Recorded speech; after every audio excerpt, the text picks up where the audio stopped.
আমার second paper পড়তে পড়তে বিরক্ত লাগতেছে, তো ভাবতেছি কিছু একটা করি। আর আমার কাছে একটা মোল্ড আছে যেটা আমি আগেই বানাইছিলাম, আর আমার কাছে আরেকটা প্লাস্টিকের মোল্ড আছে, এটার উপর ডিপেন্ড করে আমি ওটা বানাইছিলাম।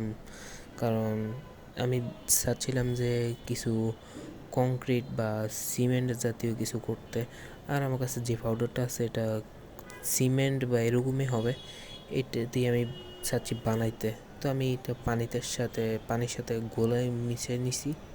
তো আমি এটা পানি মিক্স করে এখানে ঢেলে দিতেছি, দেখি কি হয়।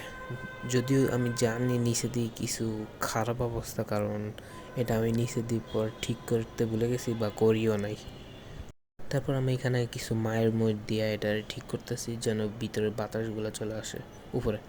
তারপর আমি সকালে ঘুম থেকে উঠে দেখি পানিগুলো ফিল্টার হয়ে নিচে নেমে গেছে এবং সিমেন্টগুলো উপরে রয়ে গেছে, এই জন্য এটা পারফেক্টভাবে হয় নাই। তো এইটা এই এক্সপেরিমেন্ট আমার ফেলড হয়ে গেছে।